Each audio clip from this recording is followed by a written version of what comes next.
Namaskaram, folks. I'm meeting you on a rather solemn occasion as four of my relatives have passed away within a week. And we're busy with the post-death ceremonies, if you would like to call it that way. But I'd like to focus on, rather than my personal bereavement, the significance of these processes that we undertake in the immediate aftermath of a person's death, either in our family or amongst our friends or relatives. It's true that four of my maternal relatives, three uncles and an aunt, have been timed out, or what in Tamil we call as karma-kāryam, all within the last week. Actually, it happens to many people, though not in such a quick succession over such a short time span, perhaps. Such wake-up calls keep happening every now and then for many of us, and yet we continue to walk as if we ourselves are immune to mortality. We cannot be cruelly playing a worse joke with ourselves. It is time to awaken to the reality of the reflection called life. Yes, death is the very source of an image called life that we are so deeply involved with. Such potent alarms are purposefully built into our visionary traditional systems in the cultural response to deaths of near and dear ones. However, they have been unfortunately lost in translation of late, because all of us seem to be speaking English, even in India, at least in the urban areas. Often the best possible yet poor English translation is final obsequies. It's used in lieu of, or sometimes along with, the far more profound Sanskrit derived and or original Tamil words uttara-kriyā, uttara-kriyā, naḍappu, and karma-kāryam. In Sanskrit, we would rather call it uttara-kriyā instead of uttara-kriyā. Even literally, for example, let's start with the first of these events, naḍappu. Even literally, it comes from the word nada, means walk. Naḍappu also means walk. And naḍappu nigalvugal means actually current affairs, literally. Naḍappu nigalvugal, we say for current affairs. That's happening right now. In other words, a breaking news. Hence, naḍappu is actually a well-researched process intended to bring back to the present times the nostalgic minds of the bereaved family in particular, and the entire gathering in general, as well as the subtle body. Because remember, the dead one is bodiless, mind plus intellect plus atma. Yes. The body and the prana have left body has rejoined the earth and the other four bhutas that it came from, along with the prana, or most of the prana I should say. I'll come to it later. So what we are left with is just the subtle body. In other words, only the mind, the intellect, emotional mind, the smart intellect, and the spiritual soul or atma that is left, together called as the subtle body. So even for this subtle body, this naḍappu is actually a well-researched process intended to bring back to the present times the nostalgic thoughts of the departed being. The idea is to be able to dissolve the vividly rich memories of the past in a dignified manner for the current life, or metaphorically, the walk to progress far more effectively for both the parties involved, the survivors and the departed. The survivors were to depart shortly anyways. Survivors are the to be departed. Whether they or rather we are absolutely consciously aware of it or merely intellectually knowledgeable of it, that is the truth, isn't it? So on the eve of the 11th day, that is the 10th evening ritual of naḍappu, is accompanied by an intimate 16-step dynamic renewal process. Sho dasha uttara-kriyā puja. Many people join puja and make it just a worship or prayer. No. It is punarjayati iti puja. And chara is to move, anything dynamic. And upa is very close, intimate. And sho is 6 and dasha is 10. So 6 plus 10, 16 step dynamic renewal process in sequence. Why do we do this? These 16 offerings, to infuse from the performer's infinite pranic reservoir into the departed's image,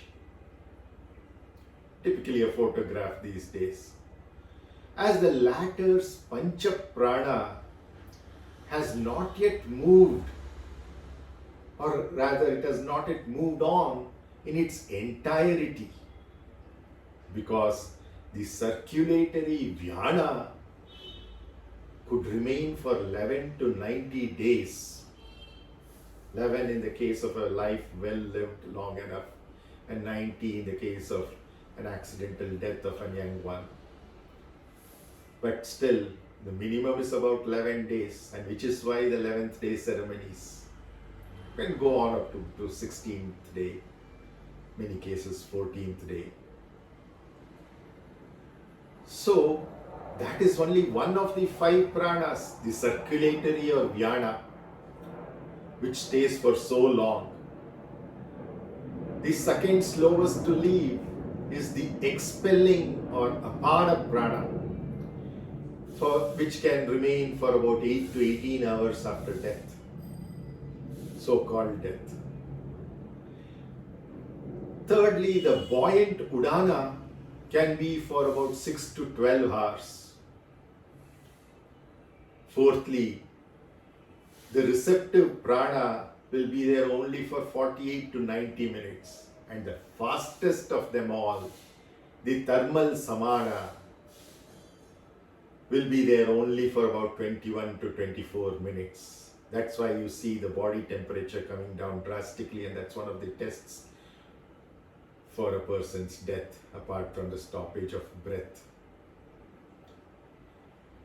Now, this 16-step dynamic renewal process or Shodasha Upachara Puja that we are performing in sequence is not only to infuse the performer's pranic reservoir into the departed's image, as the latter's pancha prana has not yet moved on in its entirety because the circulatory vyana is still there, but also once we have infused the prana, or what we have done is prana pratishta, into the picture of the departed, we engage in a play or a leela with that image, as one would with an inherently divine invitee chief guest. And finally, thirdly, to eventually disengage from it. Like any other puja, we engage, play, and then disengage. Why? So as to allow the subtle body of the departed person to freely move forward for further evolution in an unconstrained and unrestrained manner. Absolutely no strings attached. As a byproduct of this well-designed process, Shodasha Upachara Puja, the survivor's complicated karmic connections are also automatically disengaged, or rather disentangled, at least temporarily and partially, to enable greater possibilities. If and only if one's perceptive enough and one is responsible enough to grab the golden opportunity to awaken to our mortality of the BMI and immortality of the Atman.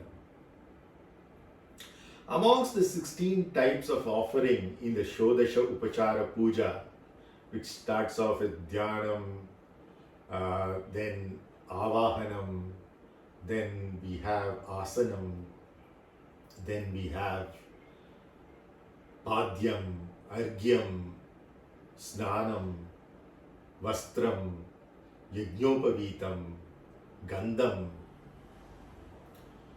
Pushpam, Dhupam, Deepam, Naivedyam, Tambulam, and a Pradakshina Namaskaram. So out of all of these that we have 16, in the context of a death ritual, on the other hand, the most significant from the perspective of withdrawal of the senses, or what we call as pratyahara, one of the limbs of the Ashtanga Yoga of Patanjali Maharishi, with a final set of offerings are the dhupam or incense, naivedyam or food, deepam or lamp, the gandham or sandal paste, and the archana pushpam or flowers, or conch or bell as the shankar ghantanadam, respectively associated with the 5 sensual perceptions of smell at the Muladhara, taste at the Swadhisthana, sight at the Manipura, touch at the Anahata, and sound at the Vishuddhi, to be withdrawn inwards from their inherently external oriented tendencies. The next day morning's karma-kāryam, the 11th day morning that is typically, as the name suggests, is to ungrudgingly accept the law of karma without categorizing it either as auspicious, inauspicious, good karma, bad karma, etc., sufala or afala or shubha or ashubha, etc. But being fruits of our own actions, words and thoughts, not only in the just concluded life, but in lives prior to that too. Together, these two events are termed as uttara-kriyā. That is the naḍappu and karyam put together is the uttara-kriyā or uttara-kriyā as we call it. And thus refer to the post-mortem conscious action bereft of any karmic consequences whatsoever. At the level of the Atma, indeed our ancestors and we as well as everyone else is one and only one. But unfortunately, neither we nor many of our ancestors have realized that yet. At the most, we only have a rational, intellectual understanding of it. Hence, for those of us still identifying with our BMIs, our lives are bound by karma, which also intricately intertwines all of us in general and those of our ancestors who are still disembodied in particular. Because we live only for a short time, even if we live for the entire Vinchotari Dasha of 120 years, we might be dead for much longer before we take a rebirth. Because they have no way to balance out their remaining karma until they get back their next body, preferably human. What is holding them back is our deep genetic and other karmic bonding. So the rituals and chants we perform during naḍappu and karyam, the homa and yajna that we perform as well, loosen these tight knots.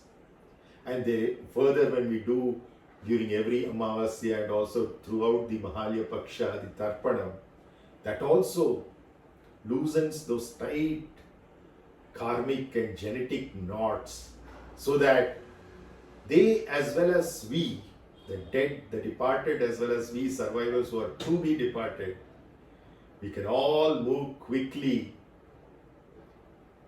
to liberate ourselves into true oneness. Hope this explains. Namaskaram. Time for me to go to one of those naḍappus this evening.